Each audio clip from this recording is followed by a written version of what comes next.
자, 경제노선을 대비로 하는 경제학 강의를 시작하도록 하겠습니다.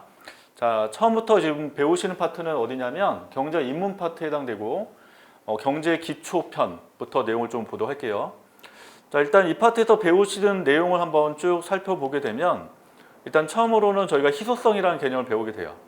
그래서 희소성 일단 있다라고 전제한 다음에 과연 경제적 인간들은 어떻게 합리적 선택을 할 수 있는지 이거를 지금 처음에 이제 배우시게 되고요. 그러면 선택하기 위해서 이제 뭐가 필요하냐? 편익과 비용의 비교가 필요합니다. 그래서 편익 부분은 어차피 저희가 나중에 이제 배우시게 되는 거고, 지금 이제 처음에 배우실 거는 이제 비용 위주로 먼저 배우시게 되는데, 특히 이제 비용에서 중요한 개념이 이제 기회비용이라는 개념이 이제 등장하게 되고요. 요거와 이제 대비되는 게 매몰 비용이에요. 그래서 기회비용과 매몰 비용이 이제 왜 중요한지 뒤에 설명을 드리겠지만, 경제적 의사결정, 즉 선택을 올바르게 하기 위한 가장 중요한 비용이 기회비용과 매몰비용이라고 보시면 돼요. 그래서 기회비용은 경제 의사결정할 때 필요한, 꼭 고려를 해야 되는 비용을 말하는 거고, 경제 의사결정할 때 고려를 할 필요가 없는 비용을 매몰비용, 이런 식으로 이제 정의를 하게 됩니다. 자, 요걸 이제 배우시고 나서 저희가 이제 배우시는 개념이 이제 경제 주체와 경제 객체를 배우시게 돼요. 역시 기초 개념에 불과하기 때문에 이걸 활용해서 저희가 논술 쪽에서 쓰는 경우는 거의 없거든요. 그냥 단순하게 이제 경제 용어라고 보시면 됩니다. 그래서 저희가 이제 법학을 배워도 법률 용어를 배우듯이 지금 배우시는 파트는 이제 경제 용어를 배우신다고 보시면 될 것 같고, 자, 경제 주체는 뭐가 있냐? 가계 기업, 정부, 외국이 존재를 하게 되고, 이때 경제 주체가 사용하는 대상, 이거를 이제 경제 객체라고 정의를 해요. 그래서 경제 객체 안에는 생산물, 생산 요소, 이게 존재하게 되고, 이때 이제 경제 주체와 경제 객체가 시장 안에서 서로 이제 거래를 하게 되는데, 이거를 다루는 게 이제 경제 순환 모형입니다. 그래서 경제 순환 모형 안에서 경제 주체, 경제 객체가 어떤 식으로 거래하는지를 이제 배우시는 게 1절 개요에 해당되고, 이런 개념들을 총합적으로 볼 수 있는 그림이 생산 가능 곡선이에요. 그래서 생산 가능 곡선의 이제 개념을 저희가 이제 배우시겠지만, 비용, 희소성, 뭐 이런 개념들이 그림에 어떻게 표현되는지를 배우는 게 생산 가능 곡선. 이렇게 이해하시게 되면 경제학 기본 기초에 해당 내용을 이렇게 쭉 살펴볼 수 있습니다. 자, 그럼 처음에 지금 저희가 배우시는 것들을 한번 살펴볼게요. 자, 처음에 이제 뭐가 등장하냐면 희소성이 등장하게 돼요.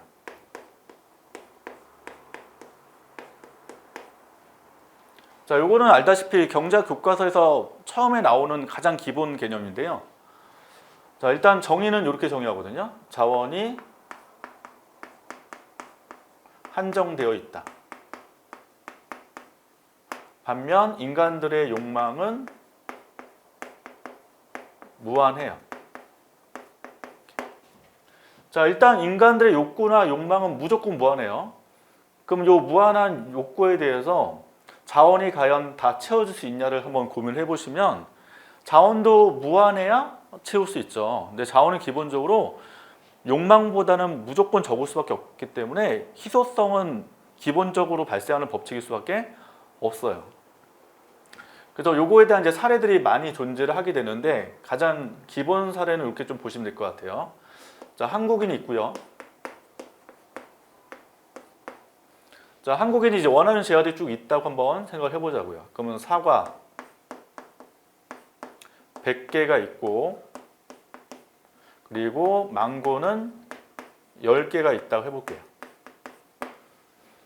자, 그럼 지금 자원 숫자를 보면 사과가 많고 망고가 적기 때문에 사과보다 망고가 희소하다 이렇게 생각할 수 있으나, 이런 개념으로 접근하시면 안 된다는 거예요. 즉, 인간의 욕구가 어디에 치중하고 있냐를 보시라는 거죠. 만약 한국인들이 망고는 아예 쳐다보지를 않아요. 먹지를 않아요. 반면 한국인은 사과를 굉장히 좋아한다고 한번 해보자고요.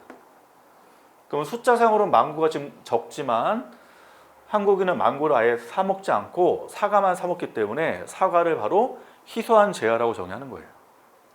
이게 희소하다. 그래서 숫자로 정의하는 게 아니라 인간의 욕구가 어디에 속해 있냐, 어디를 더 향하고 있냐, 이거를 고민하시면 될 것 같고, 기본적으로 다시 강조하지만 욕구는 무한하고, 욕구가 무한한 것에 비해서 자원은 무조건 부족하기 때문에 희소할 수밖에 없는 거다. 자, 그 희소하면 사람들은 선택을 좀 해줘야 돼요. 그걸 이제 합리적 선택이라고 하거든요. 합리적인 선택.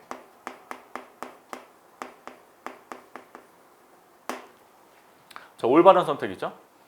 그러면 올바른 선택을 하기 위해서 뭐를 비교를 해야 되냐면 편익과 비용을 비교할 필요가 있다는 거예요.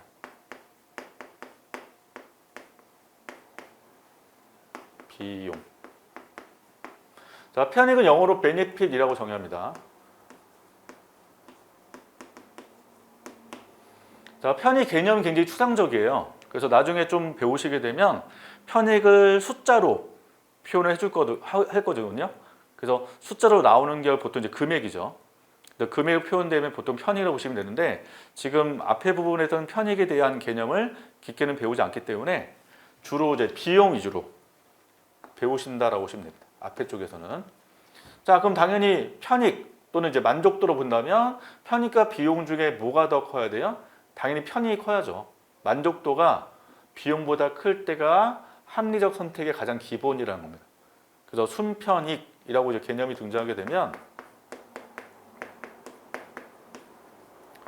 편익 빼기 비용이 되고, 그럼 편익 빼기 비용이 일단 0보다 커야 편익이 비용보다 큰 거죠. 그러면 이런 걸 선택하는 게 반드시 합리적일 거예요. 자, 근데 자원이 한정되어 있습니다. 자원이 한정되면 순편익이 약인 걸 다 선택할 수는 없어요. 그래서 어떤 경우는 1번의 경우는 뭐 순편익 값이 5, 2번의 경우는 뭐 순편익을 계산했더니 3. 그러면 당연히 자원이 무한하고 내가 마음껏 돈도 많다면 1번, 2번 다 선택할 수 있으나 지금 5가 3보다 크니까 우선순위가 나오죠. 그래서 이게 1순위가 될 거고 이게 2순위가 되기 때문에 나는 2순위까지 선택 못하겠어 하면 1번에서 멈춰야 되겠죠. 자, 이거를 합리적 선택이라고 보시면 됩니다. 그래서 올바른 선택하기 위해서 우리는 뭐를 배운다? 기회비용이라는 개념을 배운다라고 보시면 되겠습니다. 자, 그래서 저희가 배우시는 개념이 이제 기회비용이 등장을 하게 돼요.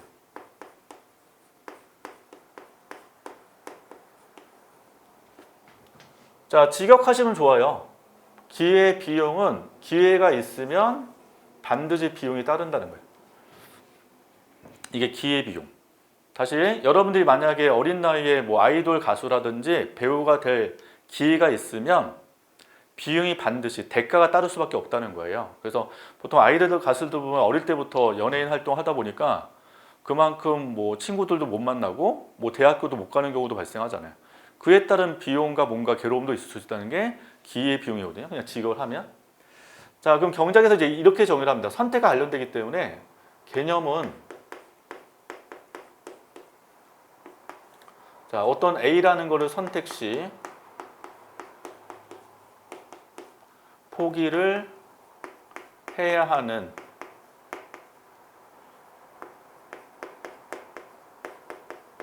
최상의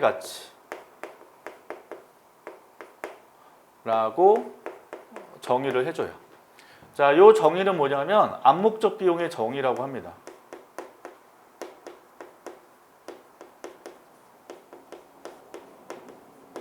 자, 그럼 암묵적 비용의 정의를 왜 할까? 자, 보통 우리가 비용을 고려할 때 명백한 비용은 당연히 고려하거든요, 사람들이. 그러니까 비용을 아낀다, 뭐 비용이다라고 하면 눈에 보이는 비용은 반드시 고려하죠. 근데 이 개념을 쓰는 이유는 암묵적 비용까지 반드시 고려를 하라는 거예요. 자, 따라서 보통 경제학에서 말하는 비용은 원래 이제 암묵적 비용이 중요하지만 두 개의 비용을 다 고려를 하라는 거예요. 명시적 비용과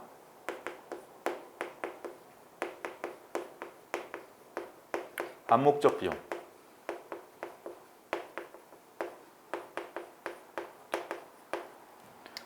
즉 암묵적 비용을 반드시 고려를 하라는 거고 명시적 비용은 당연히 고려하는 거죠.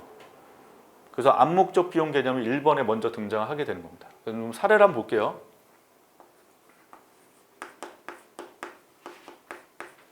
자, 여러분들 지금 인강을 본다고 해볼게요. 인강. 그럼 내가 1시간 동안 경제학 인강을 공부를 하고 있대요. 그러면 지금 공부하고 있다는 게 바로 뭐예요? 선택을 한 거예요. 이 시간에 선택을 했다는 거죠. 그럼 선택에 따른 뭐가 발생해요? 포기가 발생할 수밖에 없다. 왜냐하면 1시간 동안, 이 시간 동안 내가 공부도 할 수 있지만 다른 활동도 할 수 있는 거 아니겠어요? 그러면 첫 번째로는 나는 그냥 집에서 휴식을 취할 수도 있고요. 두 번째로는 친구와의 만남을 가질 수도 있어요.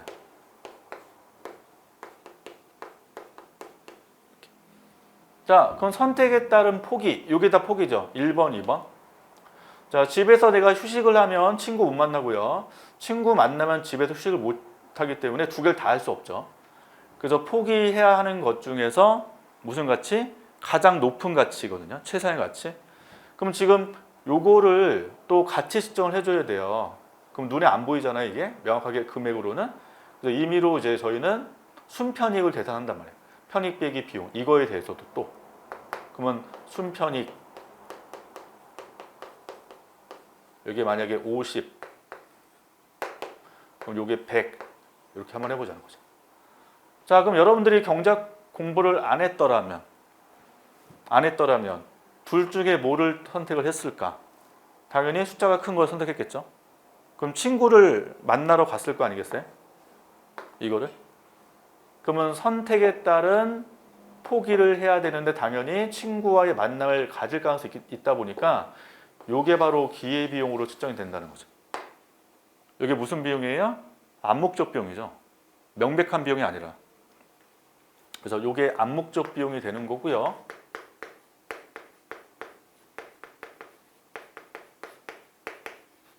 자, 그럼 아까 분명히 명시적 비용도 고려하라고 말씀드렸어요. 그럼 어떤 비용? 경제학 인강을 공부를 하기 위해서 돈이 들어가죠. 이게 명백한 비용이죠. 그래서 여기 해당되는 게 뭐 교재비라든지 또는 인강 수강료가 발생을 하죠. 이렇게. 자, 이건 명백한 비용이 돼요.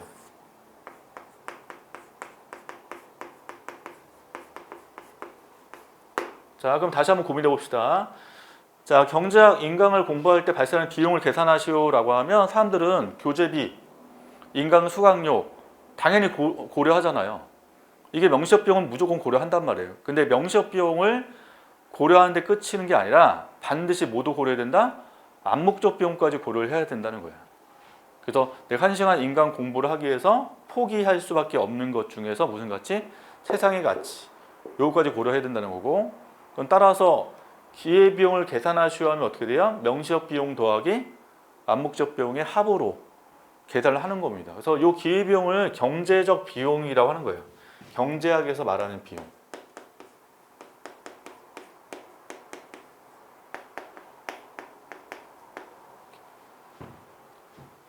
자, 그럼 일반적으로 말하는 비용, 뭐 다른 학문에서 얘기하는 비용은 대부분 명시적 비용을 고려하지만 경제학은 반드시 모두 고려해야 된다. 암묵적 비용까지 고려를 해야 합리적 선택이 가능하다라는 겁니다.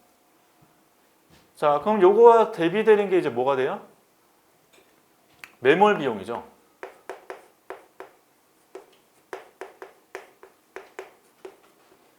자, 매몰 비용은 영어로 sunk cost라고 되어 있어요. sunk cost. 자, 가라앉은 비용. 그래서 정의가 뭐냐면 회수 불가능한 비용이에요. 회수할 수 없는 비용.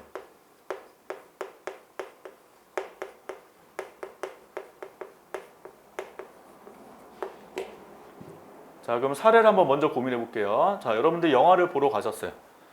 요즘에 사람들이 영화 많이 안 보시죠? 과거랑 비교할 때. OTT 때문에 주로 집에서 보시는데 저도 가장 최근에 봤던 게 아바타인가? 아바타 2를 보러 갔어요. 그럼 이제 극장에 딱 가서 영화표를 사죠. 게다가 좀 표가 많이 올랐으니까 가격이 15,000원이 발생했어요. 이렇게. 자, 근데 아바타 2를 쭉 보고 있는데 생각보다 재미가 없단 말이에요. 자, 재미가 없을 때 합리적으로 여러분 선택을 하려면 요 15,000원을 고려를 하시면 안 된다는 거예요. 일단 집을 댔고 영화가 일단 시작이 되면 환불이 안 되죠. 그럼 환불 안 되면 요 15,000원 아깝기 때문에 끝까지 버티고 영화를 봐서는 안 되고 차라리 그냥 중간에 극장에 나와서 다른 영화를 다시 끊고 보는 게 합리적 선택이 될 수 있다는 겁니다. 자, 그럼 15,000원 딱 보세요. 요거는 실제로 발생한 비용이 아니에요? 실제로 발생한 비용이죠. 그래서 명시적 비용이다 이렇게 고려를 하시면 안 된다고. 이게 지금 핵심이 뭐냐면 경제적 의사결정할 때 고려를 해야 되냐 고려를 안 해야 되냐 이게 핵심이란 말이에요. 그래서 기회비용은 경제적 의사결정 시 뭐 한다? 고려를 해야 된다는 거지. 경제적 의사결정할 때 합리적 선택을 할 때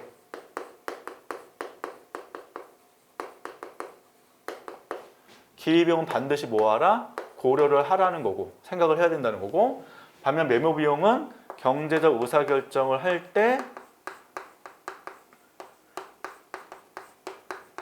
고려를 하시면 안 된다는 거예요. 고려하면 안 된다. 이렇게. 자, 따라서 뒤에 이제 내용 보시면 이런 얘기 있어요. 매몰 비용의 기회비용 값은 얼마냐 이렇게 이런 질문이 있거든요. 자, 매몰 비용의 기회비용이 있으면 어떻게 돼요? 의사결정할 때 고려를 해야죠. 근데 고려를 하지 말라고 했으니까 매몰 비용의 기회비용 값은 0이라고 대답하는 거예요. 자, 그래서 다시 기회비용과 매몰 비용을 나누는 기준은 뭐다? 경제 의사결정할 때 고려를 하냐 안 하냐 이게 기준이라고 보시면 되고 우리한테 제일 중요한 거는 의사결정할 때 기회비용을 고려하되 기회비용은 암묵적 비용을 반드시 고려를 해야 된다는 것을 잊지 마셔야 된다는 거죠. 자, 그 다음 세 번째 배우시는 거는 경제 주체와 경제 객체예요.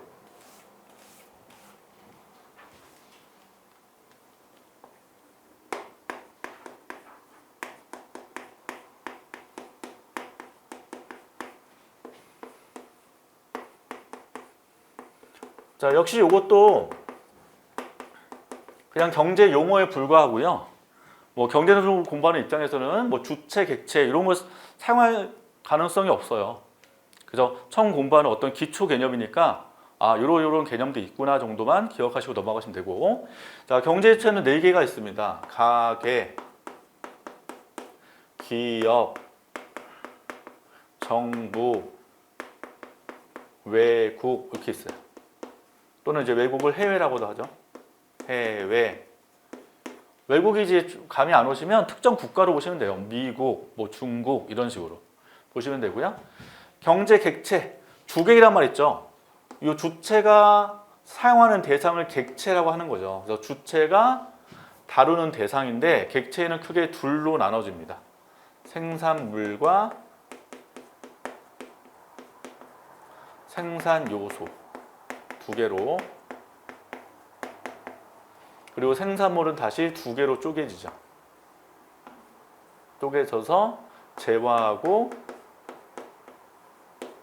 서비스. 생산 요소는 노동, 자본, 토지, 경영 이런 것들을 배우시게 돼요. 그래서 경제 주체와 경제 객체를 이제 하나씩 살펴볼게요. 자, 일단 가계를 뭐라고 하냐면 소비자라고도 해요. 가계 같은 말은 뭐다? 소비자. 자, 보통 소비자를 정의할 때는 재화와 서비스를 소비한다는 개념이에요. 자, 이때 가계가 추구하는 가장 기본 목표는 만족도 극대화거든요. 이걸 효용 극대화라고 해요. 효용은 이제 뒤에서 등장합니다. 자세하게 또. 그러니까 효용이 만족도라고 보시면 제일 편해요. 만족도를 극대화시킨다. 이렇게. 자, 그럼 가계는 생산물, 재화 서비스를 뭐 하냐면 수요하는 주체라는 거죠. 생산물인 재화 및 서비스를 수요한다. 반면 생산 요소는 공급하는 주체. 대표가 노동이죠. 노동을 제공한다는 거죠. 가계가. 그래서 생산 요소를 공급하는 주체가 돼요.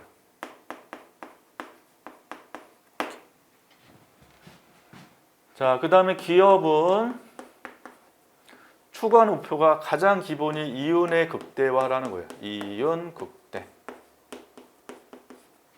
자, 이윤의 정의 총 수입에서 총 비용을 뺀 거예요. 따라서 이윤을 극대화하려면 어떻게 되죠?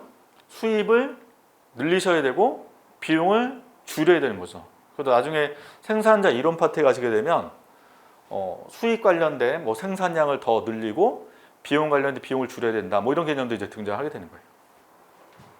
자, 이때 기업은 재화 서비스를 만드는 주체이기 때문에 재화 및 서비스를 공급을 합니다.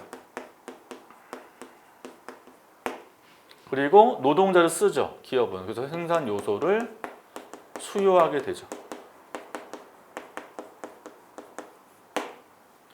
자, 이제 정부.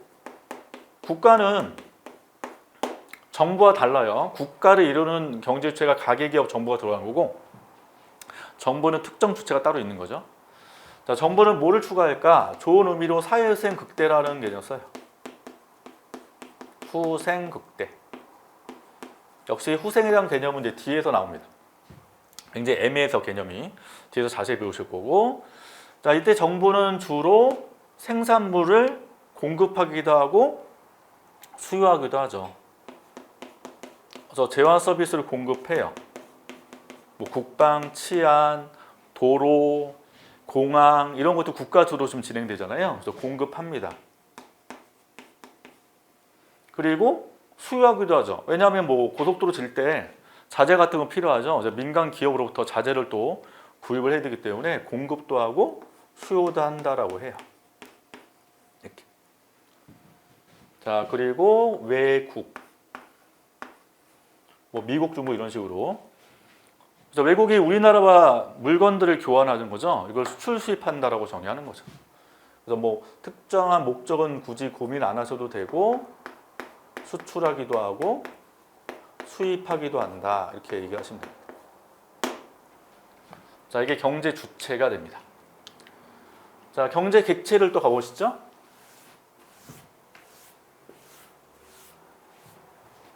자, 경제체는 아까 생산물, 생산 요소 나눴죠. 재화 서비스 먼저 볼게요. 재화 안에서 또 두 개로 나눠져요. 여기서 경제재, 자유재. 자, 일단 재화라는 것은 지금 제가 분필을 들고 있잖아요. 이제 눈에 보이는 게 재화예요. 유형이라고 하죠.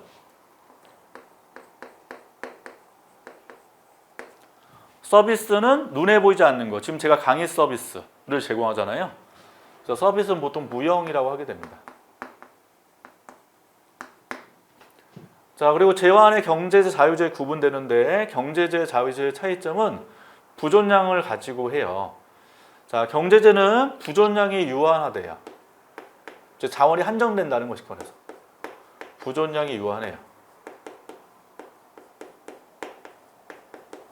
자유재는 부존량이 무한하대요. 그러니까 고갈되지 않는다는 거예요. 자, 부존량이 무한한 재화가 있습니까? 실제는 없죠. 공기도 무한할 수 없고요.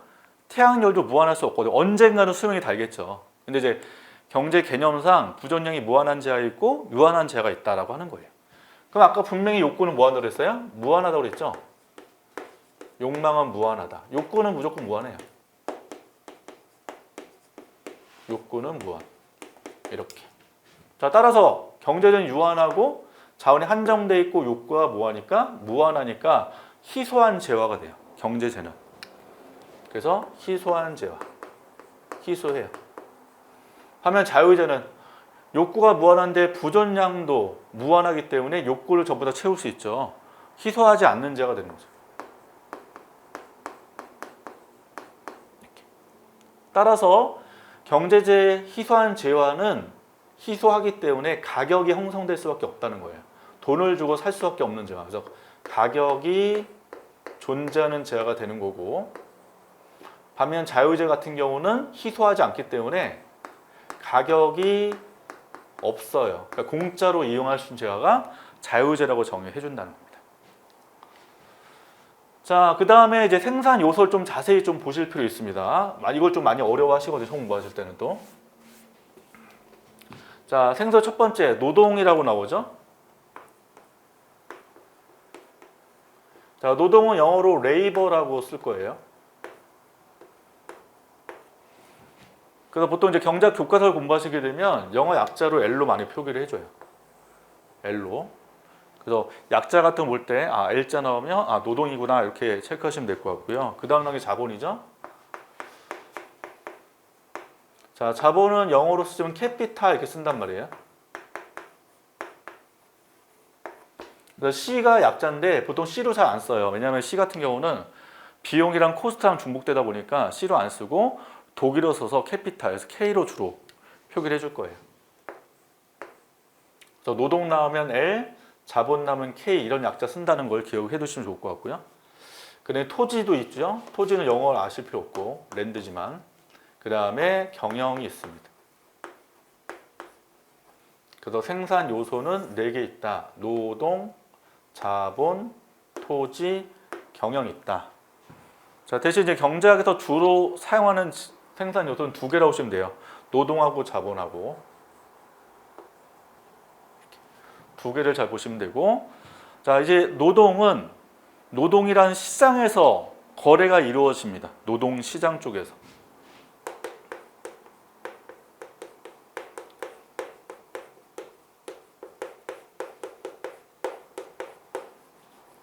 자, 자본 똑같죠? 자본도 어떻게 거래해요? 자본 시장에서 거래가 된단 말이에요.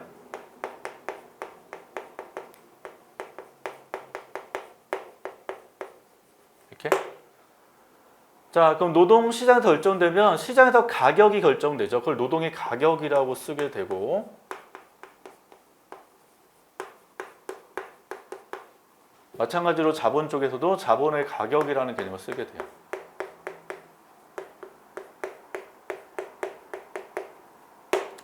자, 이때 노동 가격을 뭐라고 정의하냐? 이걸 임금이라고 정의해줘요. 임금. 자, 그럼 임금의 특징을 보시면 노동자는 임금을 받잖아요. 그럼 받는 노동자 입장에서 임금은 소득이 되는 거죠. 그래서 임금 소득이 되고 회사 입장에서는 임금을 주잖아요. 그럼 비용이 되는 거예요. 비용. 임금 비용.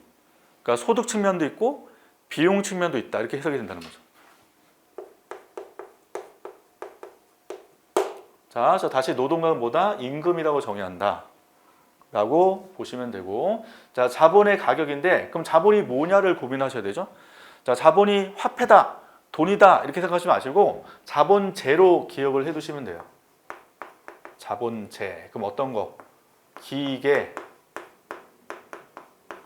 공장 설비 이런 경우를 자본이라고 기억하시면 좋거든요.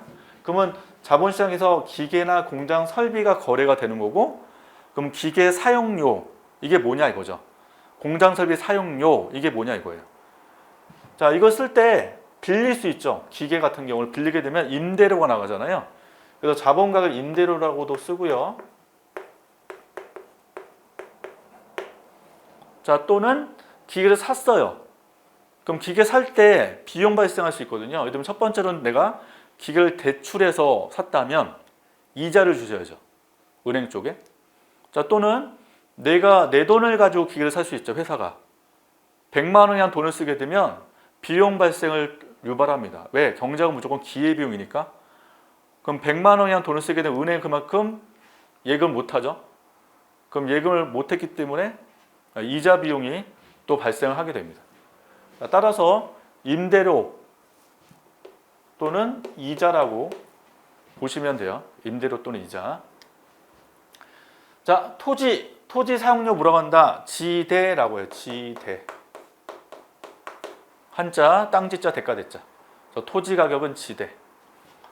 자, 그러면 다시 노동, 자본, 토지를 회사가 써요. 그럼 전부 다 비용이죠. 그러면 회사 입장에서 수입 대비 비용이 나오게 되면 나머지가 이윤이 발생하고 그 이윤을 경영자한테 줄 거 아니에요.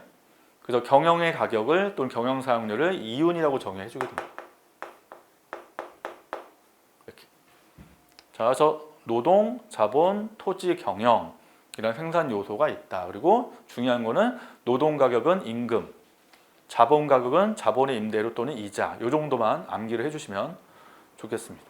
자, 그럼 저희가 주체 객체를 배웠기 때문에 이제 주체 객체가 시장에서 거래하게 되고 요거를 경제 순환 모형이라고 하게 돼요. 경제 순환 모형 자체는 시험과는 관련이 없고요. 어떤 식으로 거래가 되는지 그 과정만 보여주기 때문에 간단히 한번 살펴볼게요.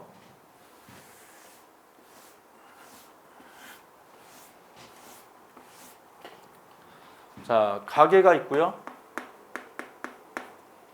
기업이 있어요. 자, 가게와 기업 둘이 있을 때 일단 경제유치원 내시죠. 정부 외국까지. 일단 이제 가게 기업 먼저 보시고 좀 이따 정부 외국 여기 넣어볼게요. 자, 가게와 기업이 시장에서 거래를 하게 돼요. 그래서 생산물 시장이 있고요.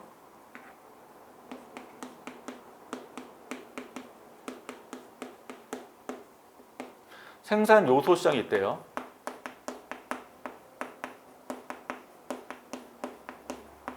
그럼 생산물 시장은 생산물이 거래되는 시장이 되죠. 그래서 이때 기업은 생산물 시장 쪽으로 재화와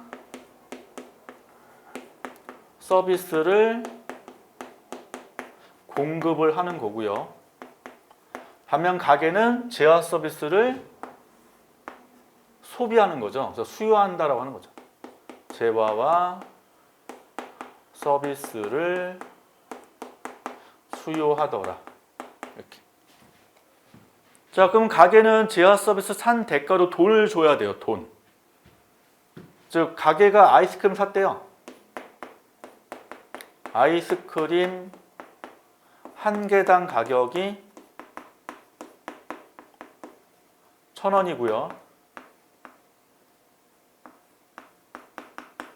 소비량이 5개라면 5,000원의 돈을 주고 산 거잖아요. 그래서 5,000원은 5 곱하기 1,000, 이게 5,000원이죠. 그래서 이걸 식으로 만든 게 P 곱하기 Q가 돼요. 이렇게. 그래서 한 개당 가격을 프라이스 P, 소비량 또는 거래량을 퀀티티 수량 Q 이렇게 쓴다고요. 그럼 5,000원 나오죠. 따로 가게는 기업한테 돈 줘야 돼요. 얼마만큼? 5,000원만큼의 돈을 줘야 되죠. 그래서 노란 색깔이 화폐입니다. 5,000원이 가게로부터 나가고 기업은 5,000원을 받겠죠. 이렇게. 그게 P 곱하기 Q가 되는 거죠. P 곱하기 Q. 그럼 가게는 5,000원만큼 뭐 했다? 지출했다고요.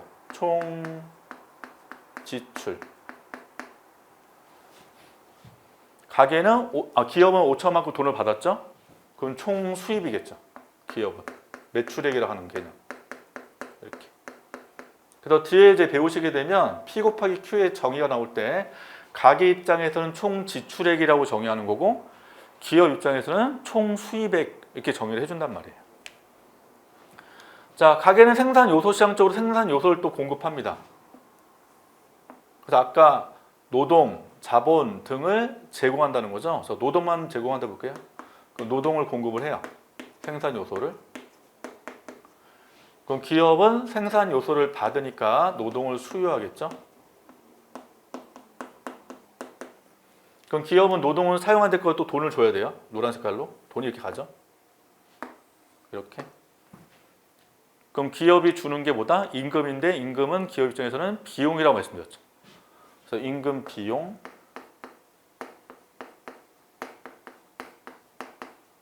그리고 가게는 임금 받았죠? 임금 뭐가 돼요? 소득이 되는 거죠.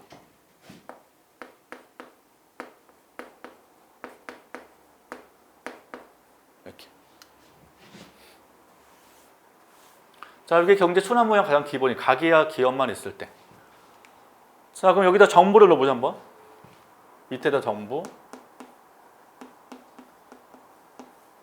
자, 정부는 가게와 기업으로부터 뭐를 받을까요? 세금 받죠, 세금. 그러니까 조세를 걷어요, 정부가. 그러니까 조세를 걷는 거고, 보통 가게로부터 걷는 대표적 조세는 소득세죠. 그 다음 기업으로부터 받는 세금의 대표는 법인세를 이렇게 받는 대신 다시 정부는 가게와 기업한테 뭐 준다? 재화 서비스를 또 제공하죠. 그래서 보통 이제 이걸 공공재라고 하게 되는데 나중에 이제 공공재는 자세히 배우시겠지만 꼭 정부가 공급을 할 필요는 없어요.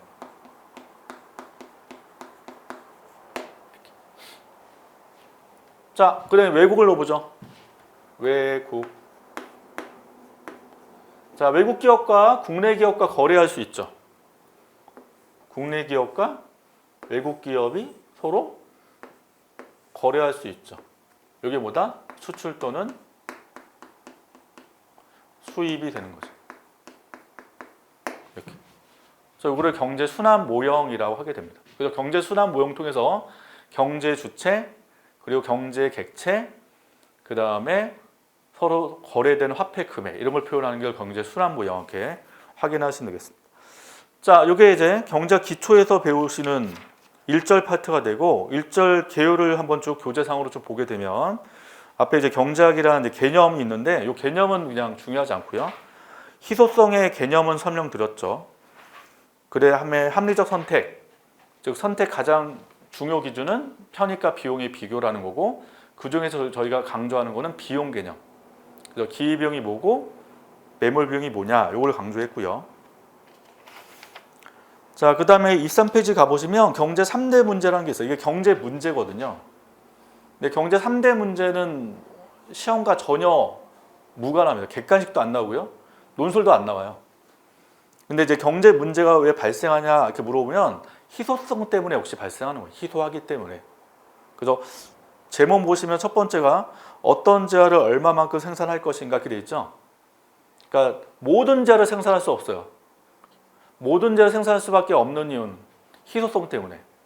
지금 희소하지 않으면 모든 재화를 다 생산할 수 있으나 희소하니까 어떤 재화를 몇 개 생산할까 이걸 고민할 수밖에 없다는 거고 그 다음에 생산 방법도 고민할 수밖에 없다는 거예요.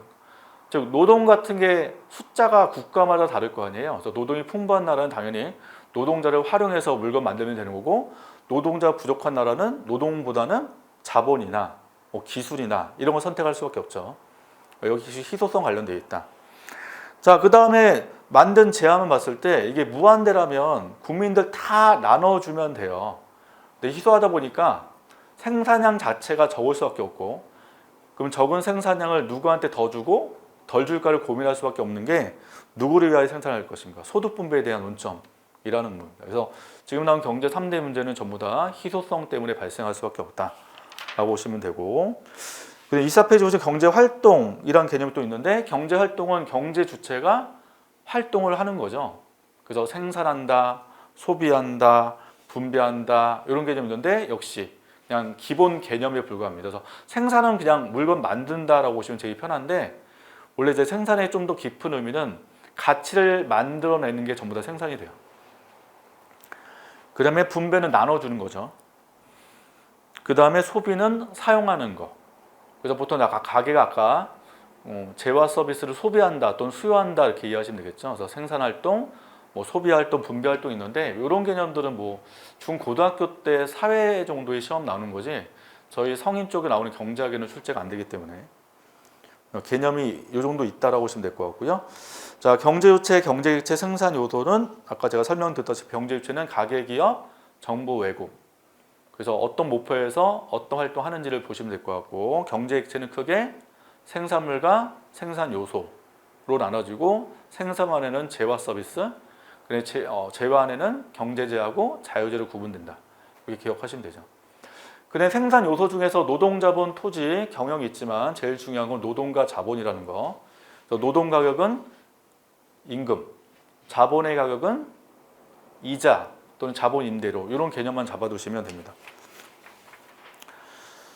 자, 그래서 26페이지에 생산 요소, 노동, 자본, 토지, 경영 설명드렸고 27페이지에 경제 순환하는 모형을 설명드렸죠. 그래서 가계, 기업, 정부, 외국이 생산물 시장과 생산 요소 시장에서 경제기체를 어떻게 서로 주고받는지 그리고 화폐가 어떻게 주고받는지를 그린 게 경제 순환 모형입니다. 이렇게 해서 1절을 이 정도 정리하시면 되겠고요. 자, 2절의 생산 가능 곡선은 지금 배운 이 개념을 가지고 설명을 하는 겁니다. 그래서 여기서 이제 배우실 건 뭐냐면 생산 가능 곡선의 기본 개념 그리고 그림이 어떻게 그려지는지 정도 기억하시면 되고요.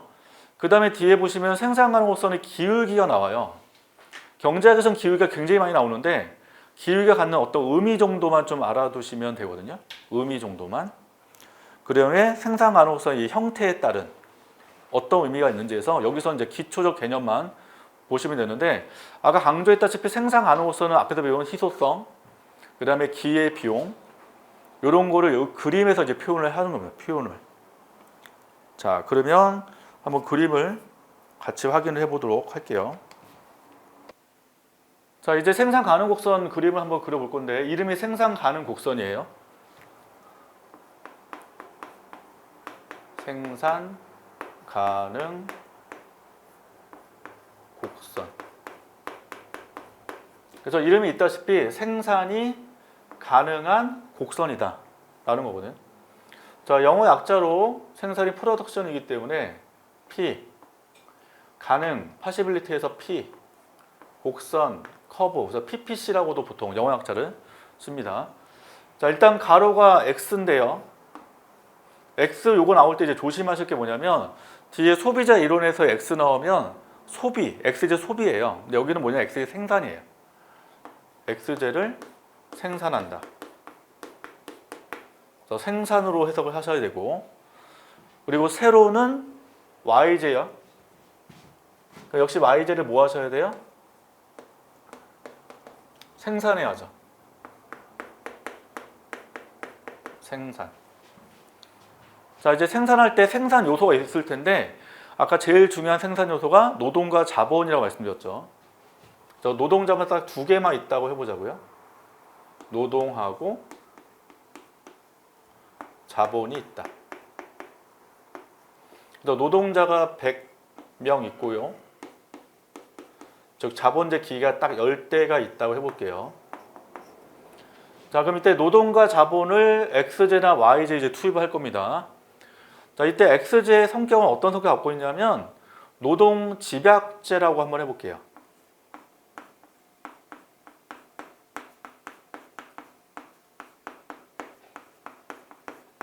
자, 노동 집약제라는 개념은 자본보다는 노동을 훨씬 더 많이 투입해야 생산할 수 있는 재화를 노동 집약제라고 정의하는 거고요. Y제는 반대로 자본 집약제라고 한다면 노동보다는 자본이 훨씬 더 많이 투입되어야 생산할 수 있는 재화라는 거예요.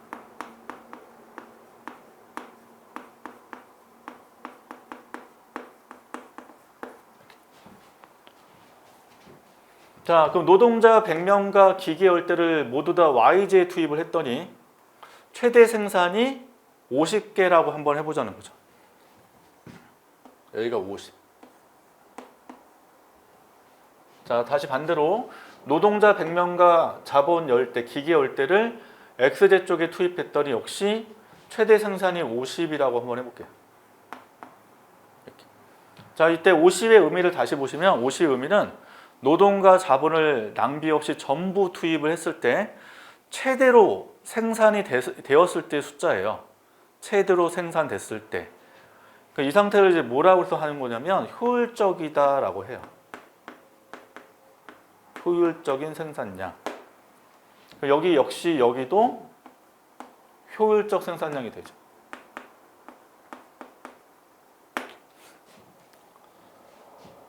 자, 그럼 이 상태에서 Y제 쪽에서 한번 이제 생각해 볼 건데 Y제는 이 50은 X의 생산량이고 Y제만 50 생산하고 있는 상태거든요. 자, 이때 X제를 생산하고 싶어요. 자, 오른쪽으로 가는 게 X의 생산을 늘리는 거잖아요. 이쪽 방향으로. 그럼 X의 생산을 하기 위해서 생산 요소를 X의 산업으로 투입을 하셔야 돼요. 그럼 지금 노동 자본을 모두 Y제에 투입했는데 X제 쪽 생산을 늘리기 위해서는 노동과 자본 중에서 일단 뭐를 더 X제로 보내야 될까를 생각을 해보라는 거죠. 왜 X제는 노동 집약제죠? 그럼 노동 집약제는 노동이 필요해요. 그럼 노동 필요하기 때문에 자본보단 노동을 보내야죠. X제 쪽으로. 그럼 X제 쪽으로 지금 생산을 늘리는 대신 Y제 쪽에서 노동자 숫자가 빠져나가기 때문에 생산이 줄 수밖에 없거든요. 근데 주는데 Y제는 지금 자본이 필요한데 노동자만 갔죠. X제 쪽으로. 따라서 YJ 생산 감소는 별로 크지 않을 거라는 거죠. 자, 따라서 이만큼, 즉 10개만큼 생산했을 때 YJ 생산 감소는 별로 크지는 않을 거다. 여기에 점을 찍을 수 있다는 거죠. 여기. 자, 그럼 다시 여기 의미는 뭐예요? 노동과 자본을 XJ 쪽에도 투입됐고 YJ 쪽에도 투입이 됐기 때문에 역시 자원의 낭비가 없어요. 그래서 역시 뭐하다? 효율적이라는 거죠.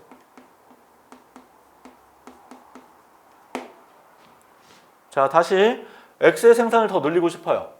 오른쪽으로 10개만큼 늘리고 싶어요.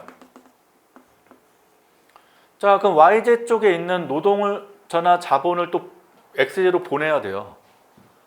그러면 이제 가정을 보자. 노동자를 이제 다 보냈다라고 그냥 가정해봐요. 노동자를 다 보냈으면 그 다음부터는 어쩔 수 없이 기계를 보낼 수밖에 없겠죠. 그럼 기계를 보내면 YJ 생산에 타격이 클 거란 말이에요. 기계가 빠져나가면. 그래서 어느 순간이 되면 YJ 생산의 감소폭이 더 커진다는 거죠. 따라서 점이 또 여기에 찍히죠. 자, 마찬가지 논리로 X의 생산을 또 늘리게 되면 YJ 생산이 이제 훨씬 더 이것보다는 많이 줄 거란 말이에요. 이런 식으로. 자, 따라서 이런 점들 쭉 연결한 선을 뭐라고 하냐면 생산 가능한 곡선이라고 해요. 자, 그럼 이제 첫 번째 알아두실 거 뭐다? 생산 가능 곡선 위에 있는 점들은 다 뭐다? 효율적이라고요. 자, 노동과 자본을 XJ나 YJ 쪽에 전부 투입하는 경우도 있고 XJ도 투입되고 YJ도 투입이 된 상태이기 때문에 자원 낭비가 없어요. 전부 다 투입이 된 거죠. 그래서 생산 가능 곡선 위에 있는 모든 점들은 다 효율적이다 라고 정의하는 거예요. 자, 대신 어디가 더 우월한 상태다 이건 몰라요. 다 효율적이니까 여기서 서로 비교를 못해요. 자, 반면 안에 있는 점 뭐가 돼요? 내부점은? 자, 내부점은 요거랑 비교할 때 YJ 생산이 적어요. 적다는 거는 노동과 자본의 투입량이 더 적다는 거죠. 그럼 노동 자본을 전부 투입을 안 하는 점이에요. 내부점은. 그럼 이게 뭐예요? 비효율적 상태라고요. 내부점은. 그럼 비효율적 사례가 있겠죠. 어떤 거? 다시 노동자를 전부 다 투입 안 했대요. 그럼 한국에 노동자가 되게 많은데 그 노동자가 전부 채용된 게 아니라 어떤 사람들이 놀고 있다는 거죠. 전부 투입 안 됐으니까. 그래서 비효율적인 대표 사례는 실업이 존재하는 거예요. 그래서 내부점 대표 사례가 실업이 존재하는 거고요. 마찬가지로 자본이 전부 다 투입이 안 되는 경우도 있죠. 자본이 회사에 5대가 있는데 5대가 전부 가동되지 않고 3대만 가동되고 2대는 놀고 있대요. 이걸 뭐라고 하냐면 유효설비라고 해요. 놀고 있는 설비 또는 같은 말로 초과설비, 남아도는 설비, 초과된 설비. 그래서 유효와 초과설비는 자본이 전부 투입 안 되는 상태라고 한다는 거죠. 자, 반면 바깥쪽에 있는 점들을 한번 또 생각을 해보자고요. 자, 지금 노동자 100명과 기계 10대만 있다라고 했기 때문에 생산이 가능한 선, 이게 생산 가능성을 그렸단 말이에요. 그럼 바깥쪽에 있는 점들은 노동자 100명과 기계 10대 가지고는 생산 자체를 아예 못하는 점들이 될 수밖에 없죠. 그래서 밖에 있는 점은 뭐다? 생산 불가능한 상태. 라고 합니다. 자, 다시 생산 가능 곡선 가지고 저희가 알 수 있는 거, 선상 위에 있는 점들은 전부 다 효율적이다. 반면 내부에 있는 점들은 비효율적 상태다. 외부에 있는 점들은 생산 자체가 현재는 불가능한 상태. 이렇게 정의해 준다는 거죠. 자, 그럼 우리가 이걸 그렸어요. 자, 이걸 그렸다는 거는 활용할 수 있겠죠. 이게 우리나라의 국가로 생각하고 있다고. 한국.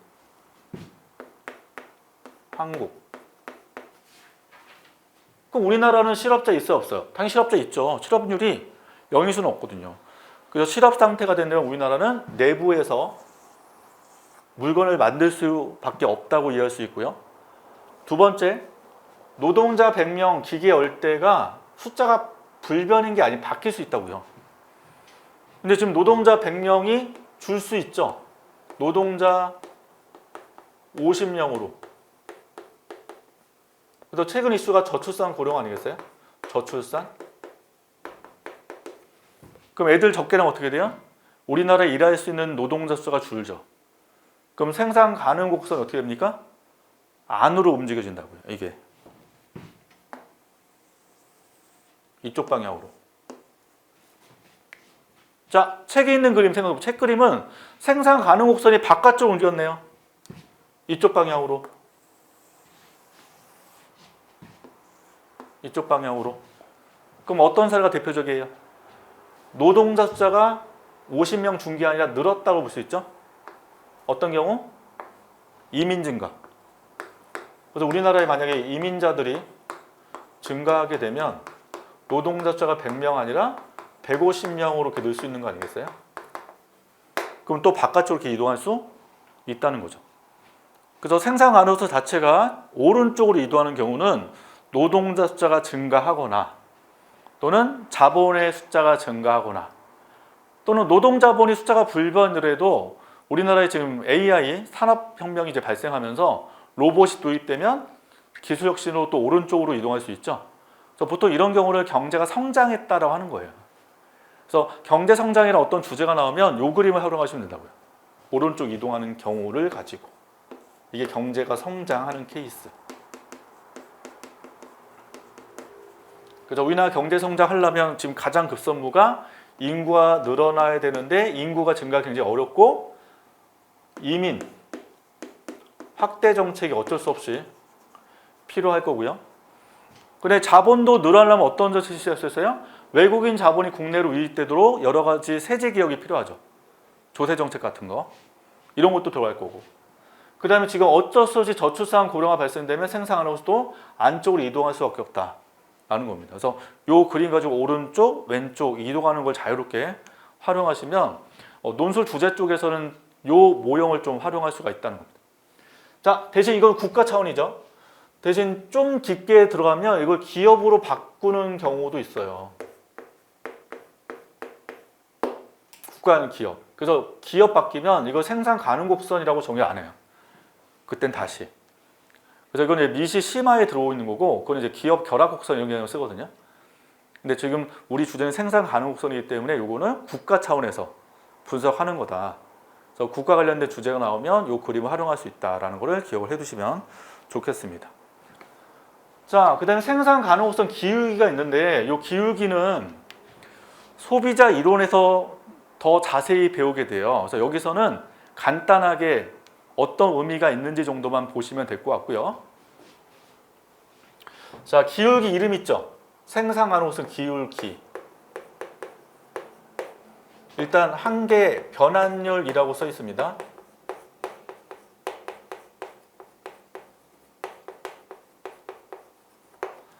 자, 보통 기울기 나오면 한계가 꼭 들어가요. 그래서 이거는 뒤에 소비자 이름 배울 때 자세히 설명을 드릴 거고요.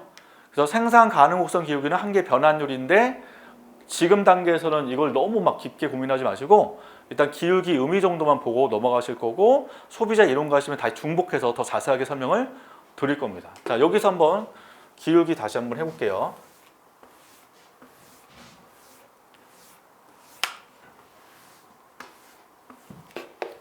자, 다시 X제가 생산됐다고 했죠. Y제가 생산됐다고 말씀드렸어요. 그리고 생산 가능 곡선을 이렇게 그렸죠.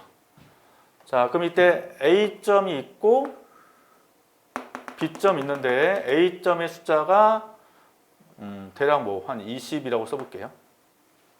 그 다음에 B라는 요 점의 숫자는 대략 40이라고 해볼게요. 이렇게. 그 다음에 A점에서의 Y쪽에 있는 숫자는 뭐 한 100,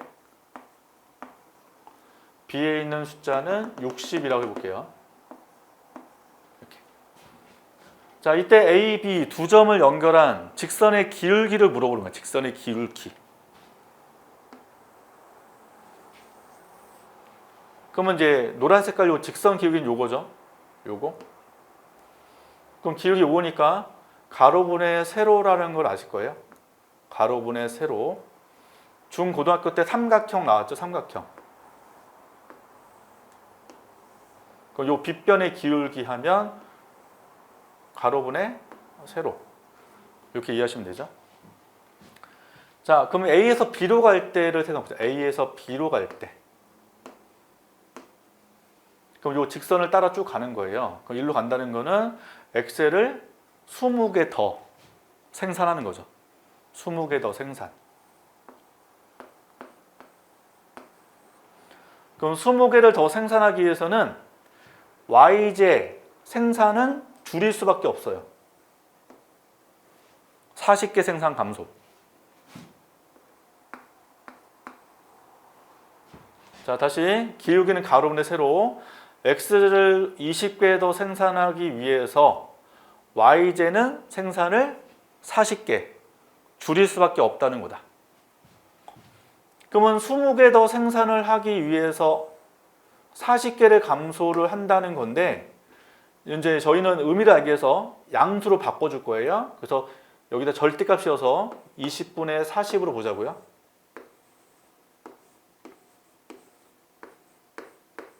그러면 나누시면 1분의 2가 되죠. 이렇게. 그럼 X를 1개 더 생산을 하기 위해서 YJ 생산을 2개를 줄일 수밖에 없다. 즉 포기를 할 수밖에 없다는 의미예요. 포기를 할 수밖에 없다. 그럼 뭐예요, 개념이? 포기니까 기회비용을 나타낸다는 거죠.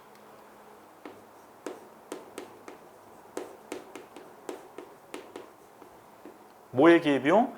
X제 생산의 기회비용. X제를 1개 더 생산을 하기 위해서 Y제를 2개를 포기할 수밖에 없기 때문에 X의 생산에 따른 기회비용을 나타낸다라는 게 직선의 의미가 된 거예요. 직선의 의미. 자, 그럼 B에서 또 C로 가보세요. 1로 가보자.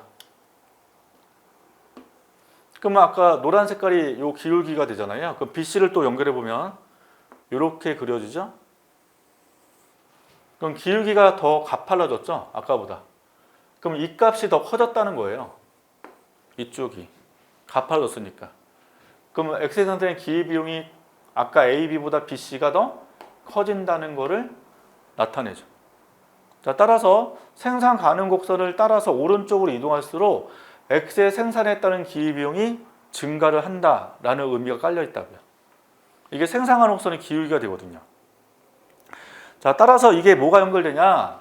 이 형태와 지금 연결돼요. 자, 생산 가능 곡선 이 형태를 뭐라고 하냐면 원점에 대해서 원점에서 이렇게 봤을 때 오목한 형태라고 해요. 원점에 대해서 오목하다. 봤을 때 오목 렌즈가 오목하다. 그럼 오목한 이유는 뭐냐? 이유는 이렇게 그려지니까 갈수록 기울기가 커지죠. 그래서 X의 생산에 따른 기회비용이 증가한다고 설명하는 거예요. 오목한 이유는. 자, 다시 여기서 바로 그려볼게요. 자, 생산 가능 곡선을 이렇게 그리면 어떻게 돼요? 직선으로.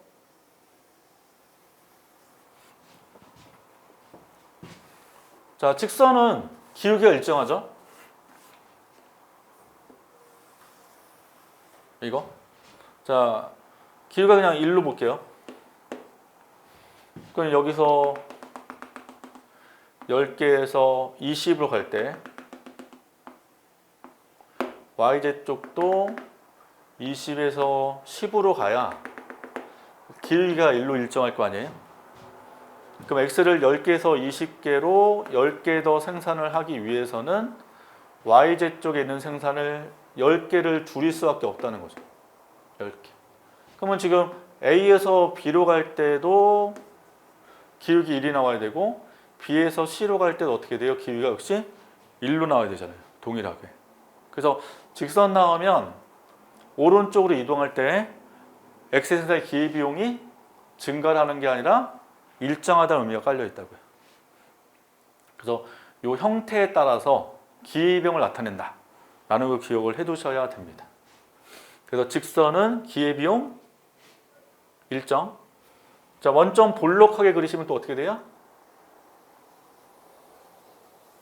이 그리시면 점 찍어 볼게요. 임의로 요 점에서 요 점으로 갈 때 두 점 연결한 직선기가 지금 요거죠. B에서 C로 가면 또 어떻게 돼요? 길이가 더 완만해지죠? 그러면 지금 오른쪽 이동할수록 이 값이 커지는 게 아니라 작아진다는 거고, 작아진다는 것은 X의 생산의 기입이 뭐한다? 작아진다는 의미를 갖고 있는 거죠. 자, 따라서 결론적으로 다시 한번 볼게요. 자, 생산 가능 곡선을 보통 그릴 때 원점에 대해서 앞에서 오목하게 그렸어요. 이렇게 오목. 그래서 오목할 때 의미가 뭐였냐? 선상 위에 있는 일단 점들은 전부 다 효율적이다. 직선은 똑같아요. 효율적이다.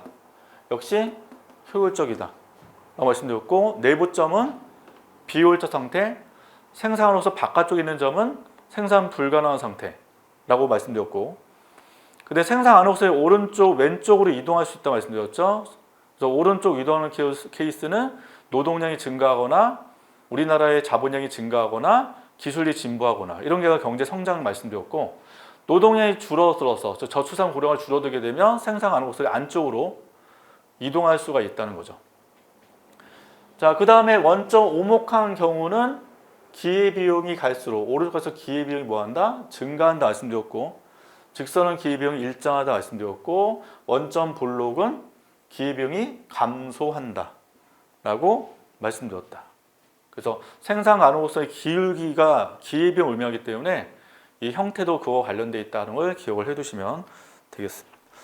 자, 여기까지가 생산 가능 곡선입니다. 그래서 앞에서 배운 기회비용, 그 다음에 희소성 뭐 등등 관련돼서 응용한 게 생산 가능 곡선이니까 생산 가능 곡선은 이렇게 한번 정리를 해주시면 좋겠습니다. 자, 그 다음 파트는 이제 방법론으로 가도록 할게요. 자, 2장 경제학 방법론으로 내용 들어가도록 하겠습니다. 자, 여기서 이제 배우시는 내용은 쭉 뭐가 되냐면 저희가 이제 경제 이론을 배우시게 되죠. 근데 경제 이론을 일단 만드는 과정을 설명을 하게 돼요. 그러면 기본적으로 처음에 이제 가정이라는 게 등장하고, 두 번째 이제 경제 모형을 만들고, 그래 경제 모형 통해서 이제 검증을 통해서 이론이 이제 구성이 되거든요. 근데 이제 그 단계를 통해서 각각에서 어떤 것들이 중요한지에 대한 지금 설명합니다. 그래서 가장 기본은 그 경제 모형을 만드는 과정에서 경제 변수를 사용한다는 거고, 보통 이제 경제 변수는 어떻게 표현되냐면 경제 모형 쪽에서는 그림으로 표현을 하게 돼요. 그래서 가로와 X축에 들어가는 어떤 이제 변수를 넣었을 때 그런 변수의 변화를 통해서 그림에서 오른쪽 이동하냐, 왼쪽 이동하냐, 뭐 선상 이동하냐 이런 것들을 설명하는 이 부분이 좀 중요하다고 보시면 될 것 같고요. 그래서 이런 과정을 통해서 저희가 이제 미시, 거시, 국제 경제학에서 배우는 다양한 모형들을 설명할 수가 있다는 거죠. 그리고 저희는 마지막에 우리가 지금 배우는 파트는 미시 경제학 쪽이지만 미시와 거시 경제학이 무엇인지, 무엇을 공부하는지 이거에 대한 내용을 저희는 배우게 됩니다. 그래서 이게 이제 경제학 방법론이라고 보시면 될 것 같고요. 그 중에서 제일 중요한 거 하나 꼽자고 하면 경제 변수가 중요해요. 그래서 경제 변수에 이제 다양한 게 있지만 제일 중요할 수 있는 독립 변수와 종속 변수, 이게 이제 제일 중요하다 이렇게 보시면 될 것 같거든요. 자, 그러면 이제 전체적으로 어떻게 배우시는지를 같이 한번 보도록 할게요. 자, 일단 첫 번째로 등장하는 게 가정이라는 게 등장하고요. 그 다음에 두 번째로 등장하는 게 경제 모형입니다.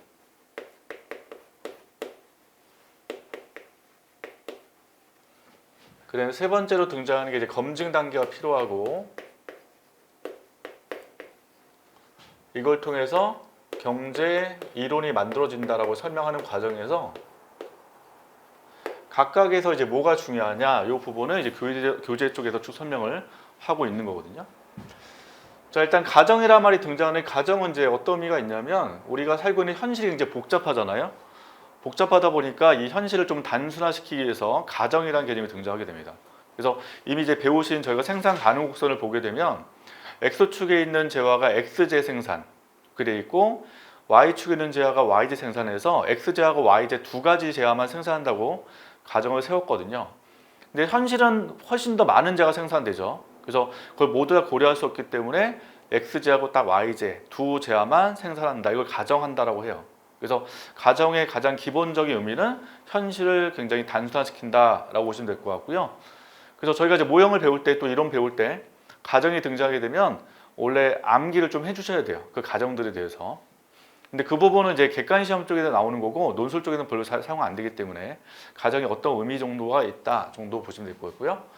그래 이제 경제 모형 쪽에서는 저희가 경제 변수를 사용합니다.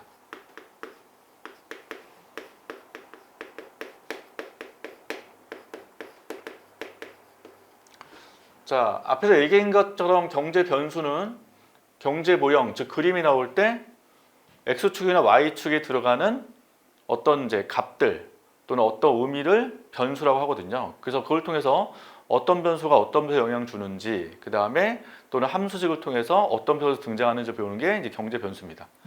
자, 경제 변수를 구분할 때는 첫 번째가 뭐가 있냐면 외생과 내생 변수가 있고요. 두 번째로는 유량 변수와 저량 변수가 있고요. 세 번째로는 독립 변수와 종속 변수가 있습니다. 일단 외생, 내생, 유량, 저량, 독립, 종속 이렇게 구분을 쭉 하고 있는데 이 중에서 저희한테 제일 중요한 거는 독립 변수와 종속 변수예요. 그래서 이걸 통해서 아까 강조했던 것처럼 실제 모형 안에서 선상에서 움직이냐 아니면 그림 자체가 이동하냐 이 부분을 독립과 종속 쪽에 설명할 수 있다는 거고요. 그 다음에 이제 검증한다는 거죠. 이게 모형이기 때문에 검증을 해줘야 돼요. 현실 설명력 있는지를.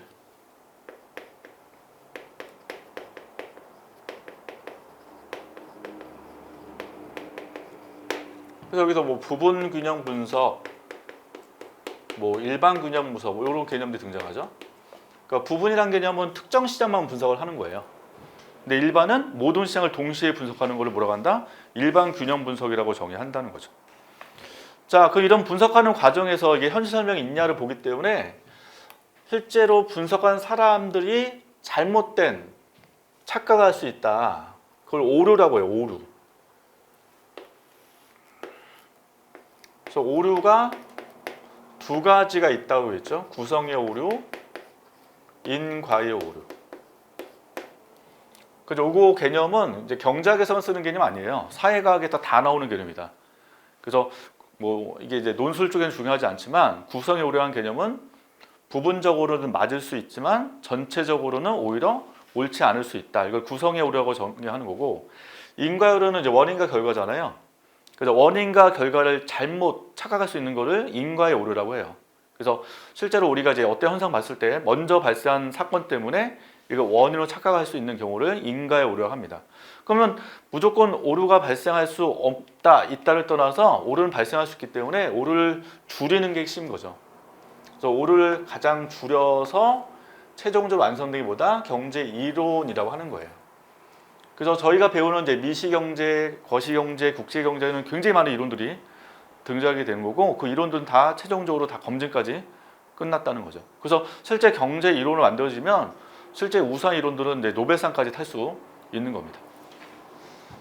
자, 그래놓고 저희가 이제 마지막에 배우는 게 뭐냐면 미시와 거시경제에서 배우는 내용이 뭐냐를 배우게 돼요. 미시경제, 거시경제가 뭐고 미시경제에서 거시경제에서 어떤 것들을 배우느냐를 통해서 이제 마무리할 수 있다라고 보시면 됩니다. 자, 그러면 지금 변수가 있죠. 외생과 내생. 자, 한자요. 바깥쪽에 생겼다, 안에 생겼다. 이런 개념. 그래서 외생, 내생을 보게 되면 이렇게 되죠. 모형이 있을 때 이 모형 안에서 결정되는 것을 내생 변수. 그 다음에 모형 바깥쪽에서 값이 주어지는 변수를 외생 변수라고 했어요. 자, 이거를 이제 함수식 보면 y는 2x라는 게 있어요. 그럼 x값을 2를 딱 넣게 되면 y가 2가 나오죠. 그럼 y는 2x를 저희가 이제 그림까지 그릴 수 있거든요. 그럼 이때 그림 안에 xy가 다 표현되죠. 그게 다 내생 변수가 되는 거예요. 내생 변수. 자, 반면 여기다 숫자 3을 한번 넣어보자는 거죠. 그럼 3은 바깥쪽에서 지금 들어온 거죠. 그럼 요 3이 이제 뭐가 되냐면 외생 변수가 된다는 거예요. 자, 따라서 그림 안에서 없는 변수가 들어오게 되면 그게 뭐다? 외생 변수 이렇게 이해하시면 됩니다.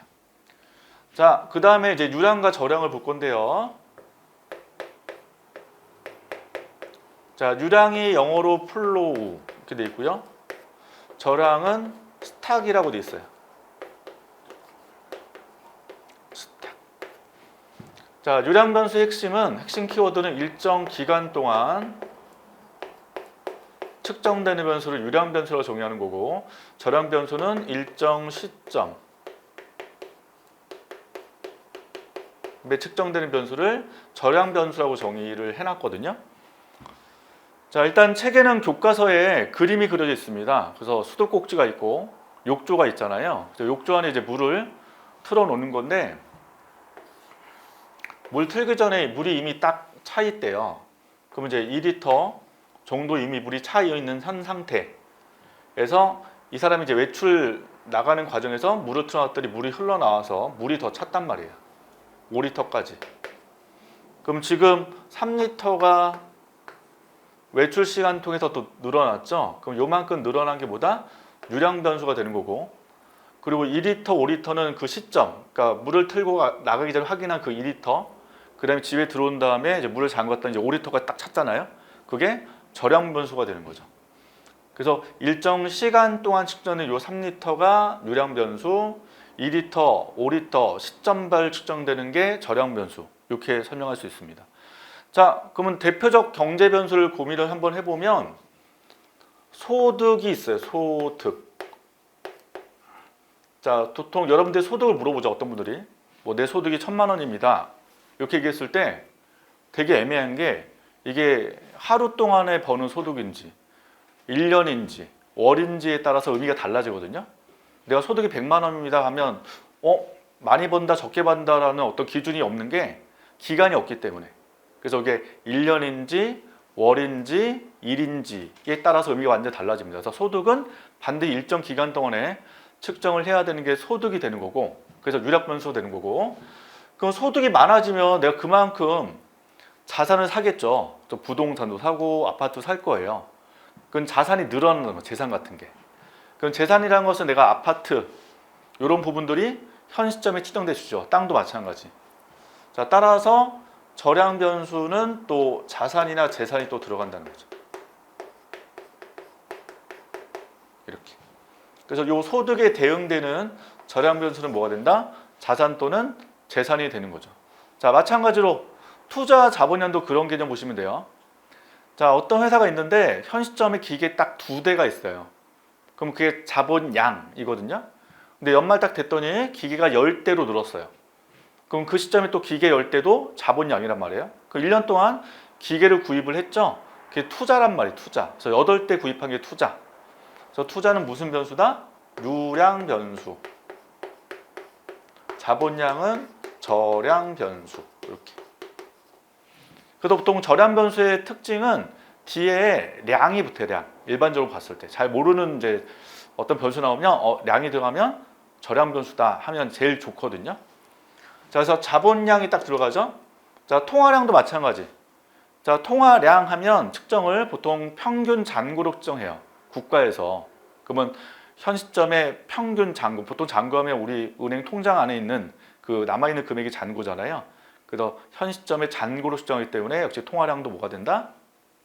저량 변수가 되는 거죠. 자, 그 다음에 또 뭐가 있을까? 수요 있어요. 수요. 나중에 배우시게 되면 수요는 유량 변수예요. 자, 뒤에 수요 배울 때 정의 어떻게 되냐면 일정 기간 동안에 라고 돼 있어요. 원래 수요는 욕구예요. 욕구. 그래서 내가 아이스크림을 5개 사고 싶다 하면 수요거든요. 근데 아이스크림 5개 사고 싶다라는 그 의미를 딱 봤을 때 이 사람이 정말 많이 소비하는지 적게 소비하는지를 알 수 없는 게 기간이 안 나오죠. 앞에. 그러니까 기간이 들어가야 돼요. 내가 하루에 5개인지 또는 1년에 5개인지. 그래서 수요는 반드시 뭐가 된다? 유량 변수가 된다는 거죠. 그럼 수요량은 어떻게 돼요? 5개죠. 5개. 그럼 5개가 오늘 5개 사 먹었단 말이에요. 만약에 시점에. 근데 뒤에 량이 붙었단 말이죠. 그럼 무슨 변수다? 저량 변수 되는 거죠. 그래서 대표적 유량 변수에 뭐가 있어요? 수요와 공급이 있다 라고 보시면 됩니다. 그래서 이런 유량과 저량 변수 개념 기억을 해두시면 됩니다.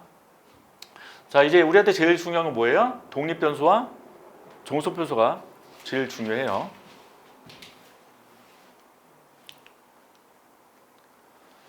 자, y는 2x가 있다 해볼게요. 자, 요걸 이제 그림 넣을 건데, 보통 이제 독립과 종속변수 요 개념은 이제 경제학 어떤 수학적 개념이다 보니까 사회학 쪽에서는 또 뭐라고 하냐면 독립변수를 원인변수라고도 해요. 그리고 종속변수는 결과변수라는 개념도 씁니다. 원인과 결과. 자, 그럼 y는 2x, 우리가 이제 중학교, 고등학교 때 함수집 배우셨죠? 여기다 x 놓죠. 그리고 여기다 보통 y 놓죠. 그래서 보통 우리가 함수 배운 거의 기본 원칙은 독립변수가 가로에 있고 종속변수가 세로에 있단 말이에요. 근데 이게 항상 이렇진 않아요. 그래서 경제 모형마다 쭉 보게 되면 어떤 경우는 독립변수가 세로에 있는 경우도 있고요. 종속변수가 가로에 있는 경우도 있기 때문에 그건 이제 모형을 공부할 때마다 잘 보셔야 돼요. 그림을 배울 때마다. 근데 이제 가장 기본은 우리 함수 배웠던 것처럼 가로가 독립, 세로가 종속이니까 이걸 기본으로 두고 가보겠습니다. 그러면 우리가 이제 중고등학교 때 숫자를 놓잖아요. x가 1이면 y는 2다. 그래서 중고등학교 때 뭐 정의역, 치역 뭐 이런 개념 배우셨잖아. x가 2면 또 y는 4죠. 그럼 이 그림에다 어떻게 돼요? 점을 찍죠. 그래서 x가 1, 뭐 y는 2 이런 식으로 좀 더 좁게 두죠. x는 1, y는 2. x는 2, y는 4. 이렇게. 자, 따라서 이 두 점을 연결한 원점 통과하는 직선이 y는 2x를 표현한 선이 되죠. 그림 그리면. 자, 그러면 여기서 알 수 있는 거 x가 1에서 2로 변할 때 y는 2에서 4로 변하기 때문에 이 그림에서 선상에서 움직인다는 특징을 하나 알 수 있어요. 이게 바로 독립변수의 변화가 있을 때죠. 즉 x가 1에서 2로 변한 뭐가 변할 때? 독립변수가 변화가 되면 그림에서는 이렇게 바뀌기 때문에 뭐라고 한다? 선상이동이라고 하는 거예요. 선상이동.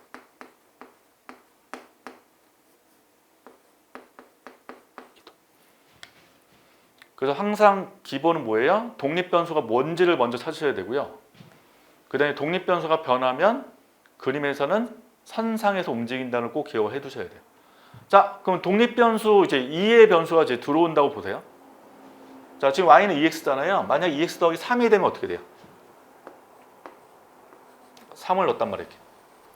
3. 그럼 여기다 숫자를 3을 더하셔야 되잖아요.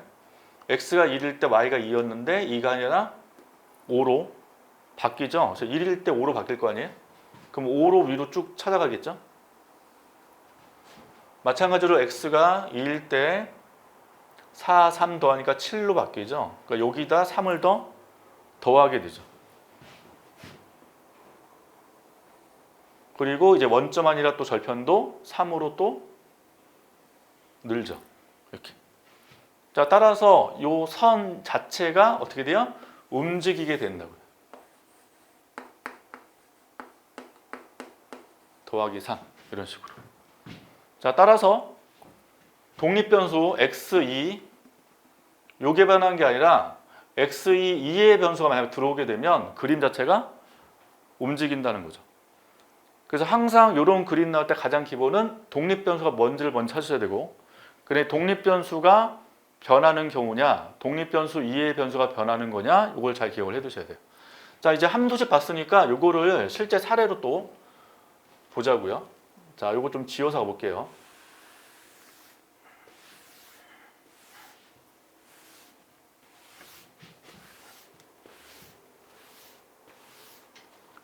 자, 소득과 저축 관계를 보자고요. 소득이 있고 저축이 있어요. 이렇게. 그러면 소득이 저축에 영향 주는 거예요? 저축이 소득에 영향 주는 거예요? 소득이 저축에 영향을 주기 때문에 소득이 무슨 변수가 된다? 독립변수가 되는 거죠. 설명이. 저축은 종속변수가 되겠죠. 또는 소득이 아까 얘기한 원인변수, 저축은 결과변수가 된단 말이에요. 그러면 일반적으로 소득이 늘 때 저축은 어떻게 한다? 증가하죠. 그럼 지금 이렇게 우상향으로 원점을 통과하는 그림을 쭉 그린다는 거는 뭐예요? 소득이 증가할 때 저축이 증가하는 경우이기 때문에 이런 경우는 저축 곡선이라고 하는 거예요.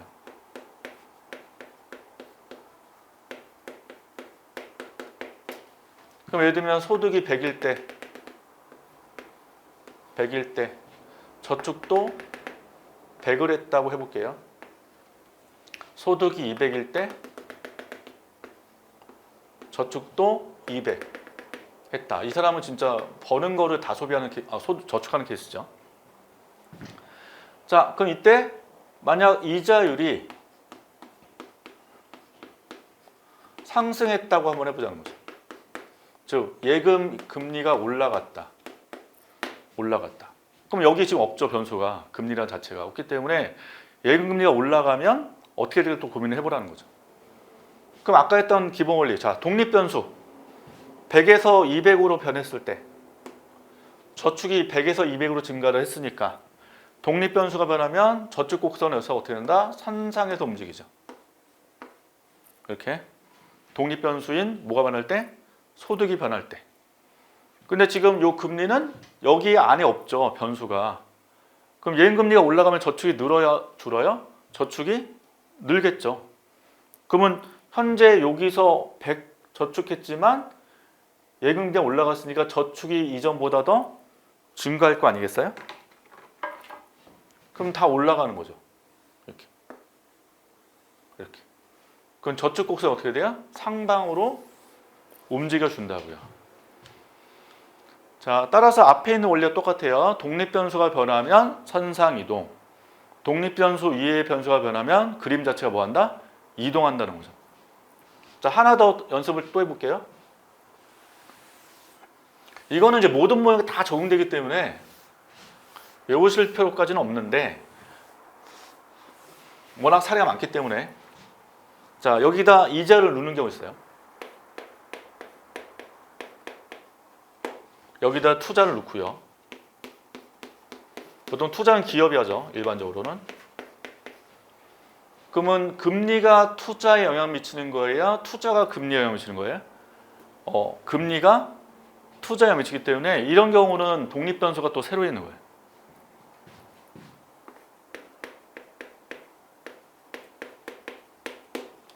투자는 종속 변수가 되죠, 위치가. 그럼 보통 이제 금리가 올라갈 때 기업들은 대출 이자 비용 부담이 커지기 때문에 투자가 줄겠죠. 그러면 그림 형태가 우상향 그려집니까? 우하향으로 그려집니까? 우하향으로 그려진단 말이게. 이런 식으로. 이렇게.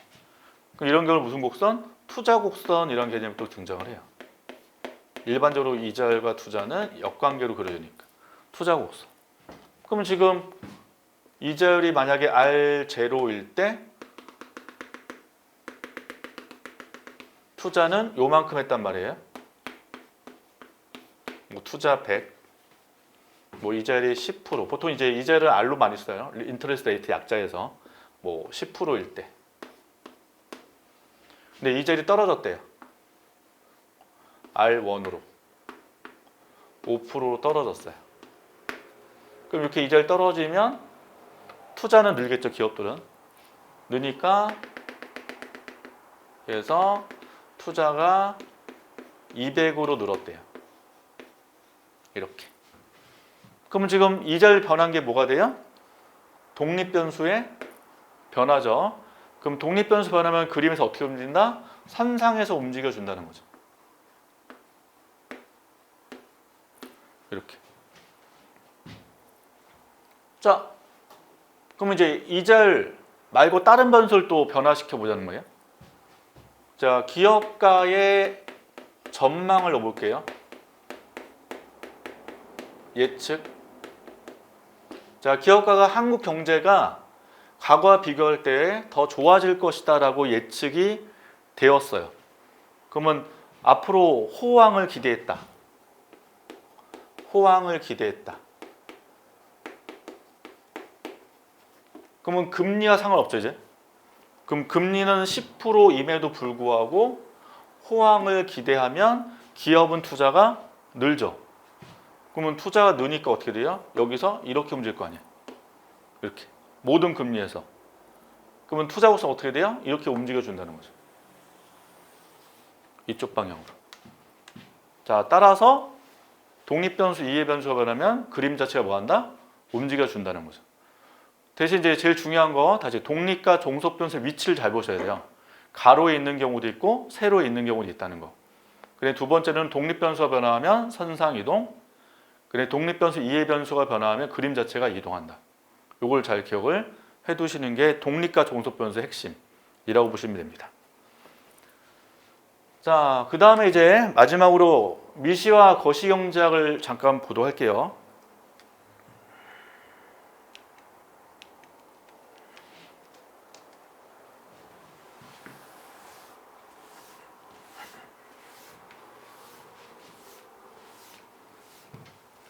자, 일단 미시경제란 말이 마이크로죠, 마이크로. 영어로.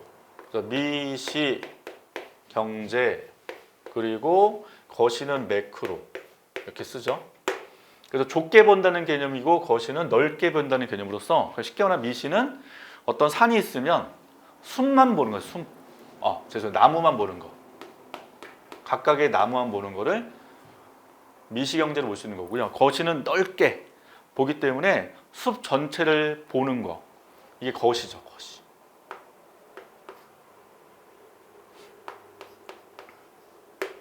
자, 또는 이제 우주인이 우주 밖에 나가서 지구 전체를 보면 어떻게 돼요? 그건 거시. 그 다음에 좀 더 가까이 들어와서 각 나라별로 보게 되면 그건 미시. 이렇게 되겠죠. 자, 따라서 한 국가가 있습니다. 그럼 한 국가를 이루는 경제 주체 배웠죠? 가계라든지 기업이라든지 정보라든지.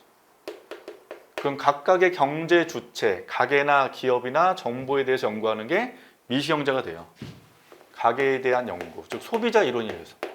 기업에 대한 연구, 생산자 이론이죠. 정보에 관한 이론을 또 배운다는 거죠.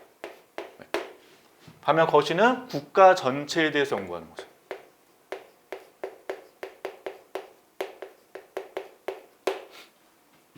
그래서 미시, 거시 이렇게 분야가 좀 달라요.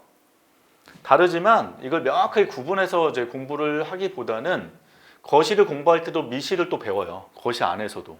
그래서 거시 공부할 때 이제 가계가 어떤 행동을 취하는지, 기업이 어떤 행동을 취하는지 이런 걸 또 배우지만 경제학 기본 구분 개념상 가계, 기업, 정부 쪽만 연구하는 게 미시, 국가 전체에 대한 연구가 거시.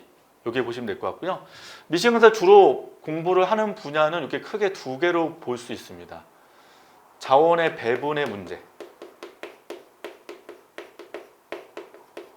그리고 소득 분배 문제예요. 자, 배분하고 분배가 달라요. 그래서 뒤에 어떤 용어를 붙여야 되는지가 중요한데 자원 배분 나오면 효율 요 말을 항상 붙이셔야 되고 소득 분배 나오면 항상 공평을 붙이시면 돼요. 그래서 자원 배분이 공평하다 이러면 개념 없습니다. 자원 배분이 효율적이다. 소득 분배가 공평하다. 그럼 효율성은 개념이 명확해요. 그래서 나중에 뒷장에서 후생경제 배울 때 효율성의 정의를 해주거든요. 그래서 명확한 기준하에서 판단하기 때문에 객관적이다 이런 개념 쓰는 거고 소득 분배 공평성 한 곳하고 공평하다 불공평하다 사람마다 다 다르죠. 보는 관점들이 주관적인 거예요. 그럼 당연히 둘 중에 뭐 위주로 공부할까요? 우리는 경제학이니까 자원 배분의 효율성 위주로 공부할 수밖에 없어요. 왜 기준 자체가 명확하니까. 자, 거시경제학은 역시 두 개로 배우실 때 경제가 안정적이다. 그러니까 우리나라 국가 경제 안정적이다 이런 거 배우시는 거고, 그다음에 우리나라 국가 경제가 성장하냐 이런 것들 배운다는 거예요.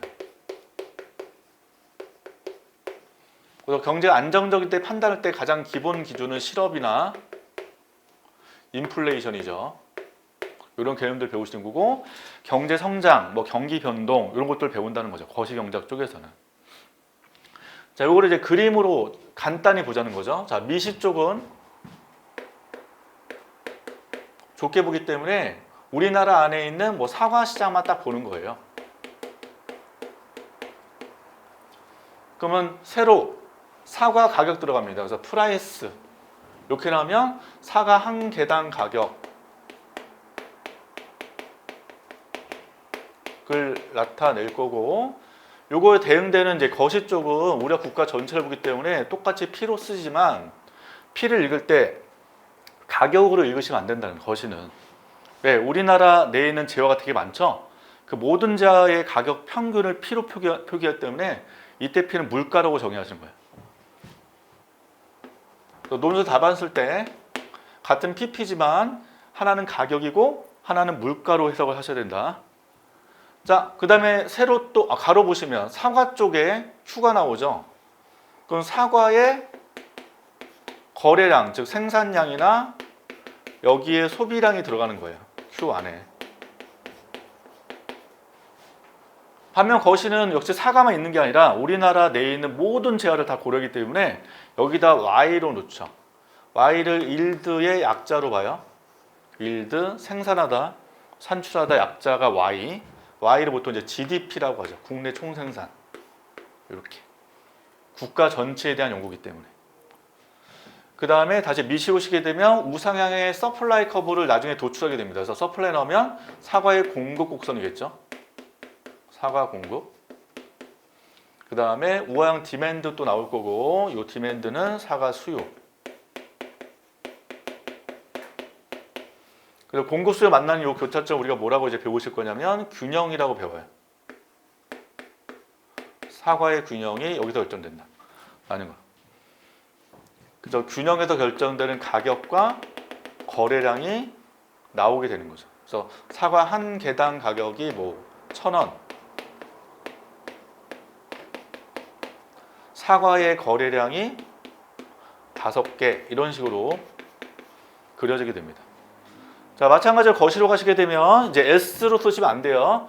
거시는 사과 공급만 보는 게 아니라 우리나라 내에 있는 모든 재화 공급을 다 보기 때문에 우상향으로 그려지지만 S로 표시하시면 안 되고 AS로 표시하셔야 돼요. 그럼 A는 영어 약자인데 애그리깃 해서 총이에요. 총. 그래서 총 공급으로 표현하셔야 돼요.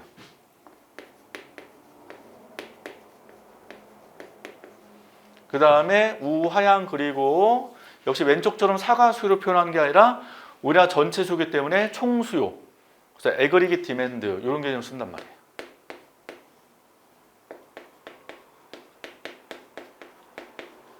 그럼 총 공급과 역시 총 수요 만날 때 또 뭐라 한다?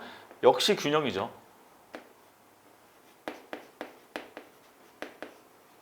그래서 균형에서 결정되는 요 P 역시 뭐라 읽으셔야 돼요? 가격으로 읽으시면 안 된다고요. 균형, 물가. 역시 여기 Y스타는 균형, GDP가 됩니다. 이렇게. 여기 이제 거시 그림이다 라는 겁니다. 그래서 미시, 거시 이렇게 관계성이 있다는 것을 기억을 해주시면 되겠습니다. 자, 그럼 이제 저희는 교재를 한번 같이 살펴볼게요. 빠르게 보고 경제 방법론은 마무리하도록 하겠습니다. 자, 50페이지에 가보시면 경제 이론이 어떻게 구성되어 있는지 설명을 드렸고요. 경제 변수 나오죠. 외생과 내생, 유량과 저량, 독립과 종속. 유량, 저량에 들어가는 변수들은 일단은 지금 아까 이해토에 설명드렸지만 객관식 쪽에서 주로 나오기 때문에 이해하고 넘어가시면 될 것 같고요. 그 다음에 우리한테 중요한 거는 뭐다? 독립변수와 종속변수. 그래서 독립변수가 변할 때는 선상이동, 독립변수 이해 변수가 변하면 그림 자체가 움직인다는 걸 꼭 염두를 해두시면 되고, 그림을 볼 때 독립변수가 무엇인지, 독립변수가 또 가로축에 있는지 세로축에 있는지 이걸 보셔야 돼요. 자, 그 다음에 52페이지 하단 보시면 부분과 일반 균형 분석 설명해놨죠. 부분은 특정 시장에 대한 분석이고 일반은 모든 시장을 동시에 분석하는 게 일반 균형 분석. 그리고 오류가 있을 수 있다고 그랬죠. 인과의 오류와 구성의 오류. 인과의 오류는 원인과 결과, 부분을 선후 관계로 그러니까 선후의 관계를 원인 결과로 착각할 수 있다는 게 인과의료고, 구성의료는 이제 부분적으로 맞는 요 내용을 전체를 확대해서 잘못 해석할 수 있다는 게 구성의 오류. 그렇게 맞추시면 되고요. 그 다음에 경제학 종류 미시, 거시. 미시는 핵심 주제가 자원 배분과 소득 분배.